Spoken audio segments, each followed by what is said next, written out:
Assalamualaikum warahmatullahi wabarakatuh. Selamat sore dan salam sejahtera bagi kita semua. Kami berterima kasih atas bantuan dan kesempatan kesehatan yang diberikan Tuhan kepada kita, sehingga kita dapat berkumpul di grup kelas ini. Adapun topik yang akan saya bahas adalah perekonomian Indonesia.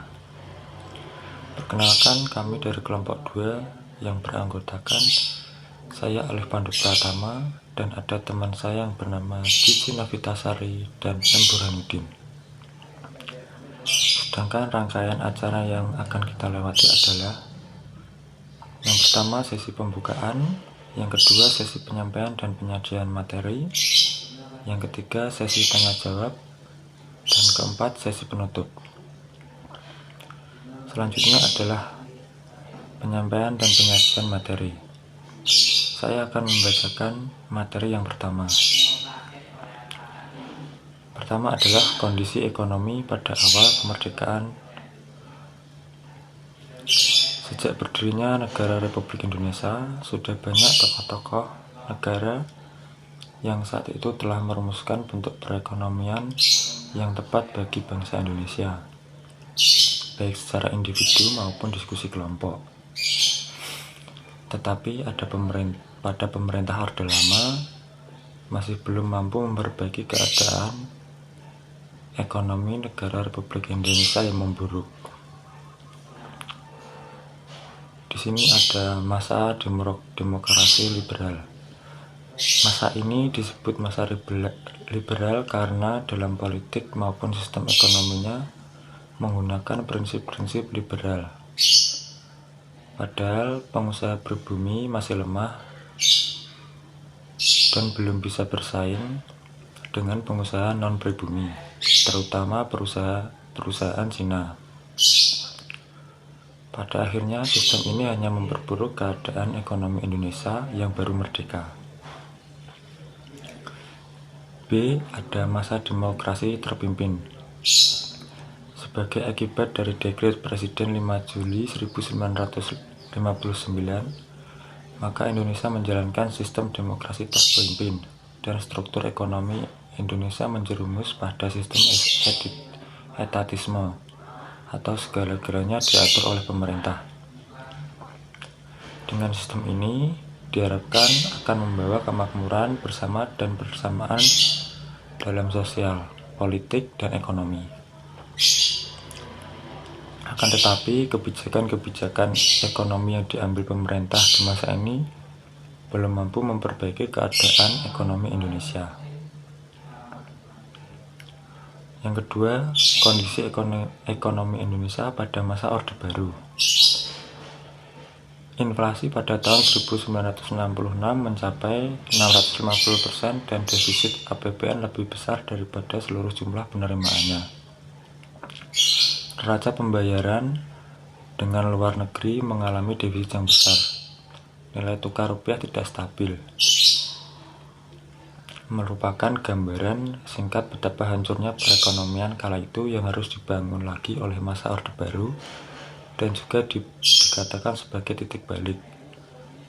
Awal mula masa Orde Baru menerima beban berat dari buruknya perekonomian Orde Lama.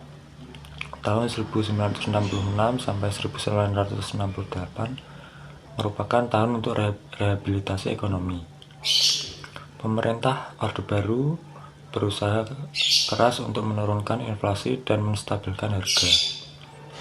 Maka sejak tahun 1969 Indonesia dapat memulai membentuk rancangan pembangunan yang disebut Rencana Pembangunan 5 Tahun atau Repelita.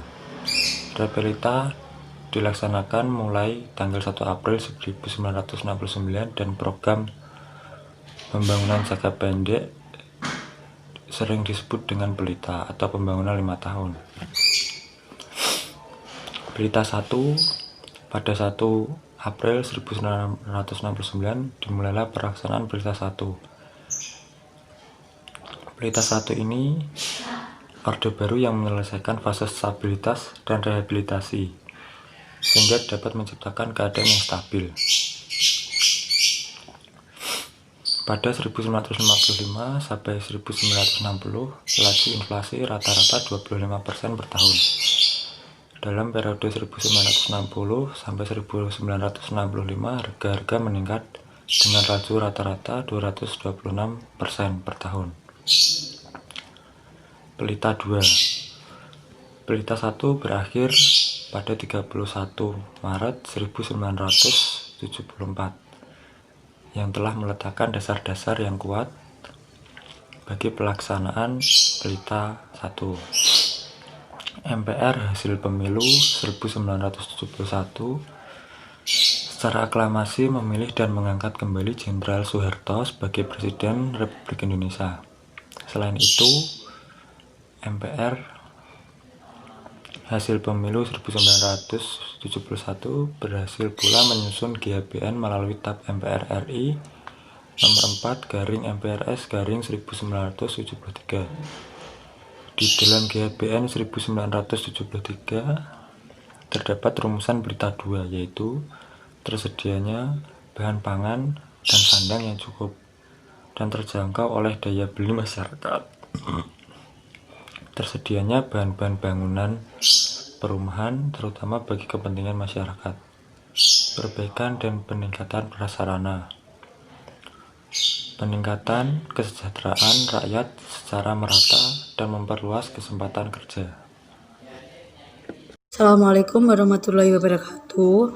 Nama saya Cici Novitasari, NIM 2019114290635. Sini saya akan melanjutkan presentasi tentang Pelita 3, yaitu pada tanggal 31 Maret 1979 Pelita 3 mulai dilaksanakan. Titik berat pembangunan pada Pelita 3 adalah pembangunan sektor pertanian menuju swasembada pangan yang mengolah bahan baku menjadi bahan jadi. Sasaran pokok Pelita 3 diarahkan pada trilogi pembangunan dan 8 jalur pemerataan, yaitu A. Trilogi pembangunan mencakup 1. Pemberataan pembangunan dan hasil-hasil menuju terwujudnya keadilan sosial bagi seluruh rakyat Indonesia. 2. Pertumbuhan ekonomi yang cukup tinggi. 3. Stabilitas nasional yang sehat dan dinamis. B. 8 jalur pemerataan mencakup 1. Pemerataan pemenuhan kebutuhan pokok. 2. Pemerataan kesempatan memperoleh pelayanan pendidikan dan kesehatan. 3. Pemerataan pembagian pendapatan. 4. Pemerataan memperoleh kesempatan kerja. 5. Pemerataan memperoleh kesempatan berusaha. 6. Pemerataan kesempatan berpartisipasi. 7. Pemerataan penyebaran pembangunan di seluruh wilayah. 8. Pemerataan memperoleh keadilan. Terpilih menjadi Presiden RI untuk kedua kalinya, MPR hasil pemilu membentuk Kabinet Pembangunan 3. Program kerja Kabinet Pembangunan 3 disebut Sabta Krida Pembangunan 3 yang meliputi A. Menciptakan keadilan sosial bagi seluruh rakyat. B. Melaksanakan pertumbuhan ekonomi yang tinggi. C. Memelihara stabilitas keamanan. D. Menciptakan aparatur negara yang bersih dan berwibawa. E. Membina persatuan dan kesatuan bangsa. F. Melaksanakan pemilihan umum. G. Mengembangkan politik luar negeri yang bebas aktif. Lanjut Pelita 4. Pelita 3 berakhir pada 31 Maret 1989 yang dilanjutkan dengan pelaksanaan Pelita 4 yang dimulai 1 April 1989. Untuk ketiga kalinya, Jenderal Soeharto terpilih dan diangkat kembali oleh MPR hasil pemilu. Presiden Soeharto membentuk Kabinet Pembangunan 4. Titik berat Pelita 4 adalah pembangunan sektor pertanian untuk melanjutkan usaha-usaha menuju swasembada pangan yang meningkatkan industri yang dapat menghasilkan mesin-mesin sendiri.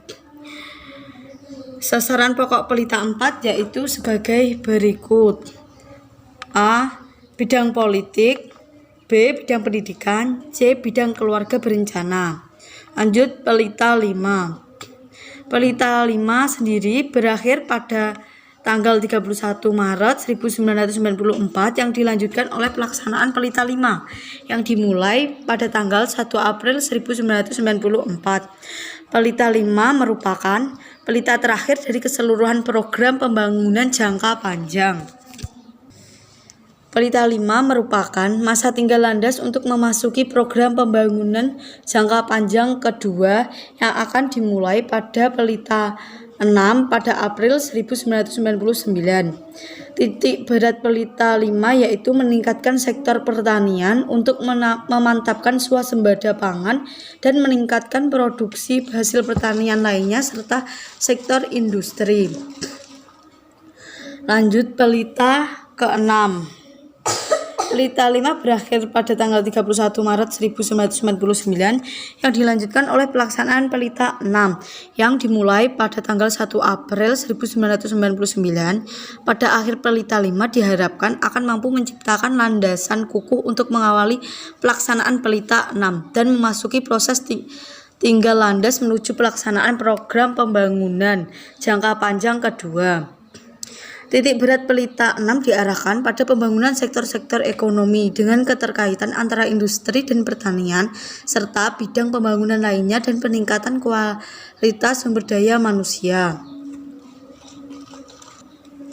Pelita 6 diharapkan menjadi proses lepas landas Indonesia ke arah yang lebih baik lagi. Malah menjadi gagal landas Indonesia dilanda krisis ekonomi yang sulit diatasi pada akhir tahun 1997. Tidak berjalan lancar akibat krisis ekonomi dan moneter melanda Indonesia. Inflasi yang tinggi akibat krisis ekonomi menyebabkan terjadinya gejolak sosial yang mengarah pada pertentangan terhadap pemerintah Orde Baru. Sejak saat itu terjadilah gelombang demonstrasi, kerusuhan, penjarahan, dan pembakaran di ibu kota Jakarta yang kemudian menyebar ke seluruh wilayah di tanah air. 3. Perekonomian pada masa era reformasi. Pada masa krisis ekonomi ditandai dengan tumbangnya pemerintahan Orde Baru, kemudian disusul dengan era reformasi yang dimulai oleh pemerintahan Presiden Habibie. Pada masa ini tidak hanya hal ketatanegaraan yang mengalami perubahan, namun juga kebijakan ekonomi, sehingga apa yang telah stabil dijalankan selama 32 tahun terpaksa mengalami perubahan guna menyesuaikan dengan keadaan. 1. Pada masa kepemimpinan B.J. Habibie. Pada awal pemerintah reformasi, masyarakat umum dan kalangan pengusaha dan investor termasuk investor asing menaruh pengharapan besar terhadap kemampuan dan kesungguhan pemerintah untuk membangkitkan kembali perekonomian nasional dan menuntaskan semua permasalahan yang ada di dalam negeri. Pada masa pemerintahan Habibie ditandai dengan dimulainya kerjasama dengan Dana Moneter Internasional untuk membantu dalam proses pemulihan ekonomi.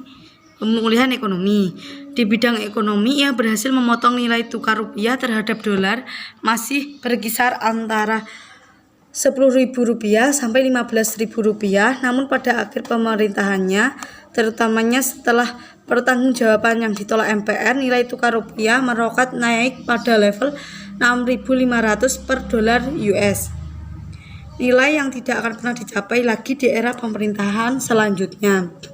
Untuk menyelesaikan krisis moneter dan perbaikan ekonomi Indonesia, B.J. Habibie melakukan langkah-langkah sebagai berikut. A. Melakukan rekrutisasi dan rekapitulasi perbankan melalui pembentukan BPPN atau Badan Penyihatan Perbankan Nasional dan unit pengelola aset negara. B. Melikuidasi beberapa bank yang bermasalah. C. Menaikkan nilai tukar rupiah terhadap dolar hingga di bawah Rp10.000. D. Membentuk lembaga pemantau dan penyelesaian masalah utang luar negeri. E. Mengimplementasikan reformasi ekonomi yang disyaratkan IMF. G. Mengesahkan UU Nomor 5 Tahun 1999 tentang larangan praktik monopoli dan persaingan yang tidak sehat. mengesahkan UU Nomor 8 Tahun 1999 tentang perlindungan konsumen. Pemerintahan Presiden B.J. Habibie yang mengawali masa reformasi belum konsumen. Pemerintahan Presiden B.J. Habibie yang mengawali masa reformasi belum melakukan manuver-manuver yang cukup tajam dalam bidang ekonomi. Kebijakan-kebijakannya diutamakan untuk mengendalikan stabilitas politik. Assalamualaikum warahmatullahi wabarakatuh. Saya Muhammad Burhanuddin dari kelas Ekonomi Syariah 3A. Di sini saya akan melanjutkan presentasi dari Mbak Cici Novitasari dari mata kuliah Perekonomian Indonesia. Di sini saya akan membahas tentang masa di mana kondisi ekonomi sudah mencapai pada era reformasi. Yakni adalah kepemimpinan Kiai Haji Abdurrahman Wahid atau Gus Dur. Pada tahun 1999, kondisi perekonomian Indonesia mulai menunjukkan adanya perbaikan. Laju pertumbuhan PDB mulai positif, dan pada tahun 2000, proses pemulihan perekonomian Indonesia telah tumbuh hampir mencapai 5%. Selain itu, pertumbuhan PDB, laju inflasi, dan tingkat suku bunga atau SBI juga rendah, yang mencerminkan bahwa keadaan moneter di dalam negeri sudah mulai stabil. Namun, hubungan pemerintah dengan IMF kurang baik, terutama karena masalah amandemen Undang-Undang Nomor 23 Tahun 1999, yakni mengenai Bank Indonesia yang berisi penerapan otonomi daerah yang menyangkut kebebasan daerah untuk pinjam uang dari luar negeri, dan revisi APBN 2001 yang terus tertunda pelaksanaannya.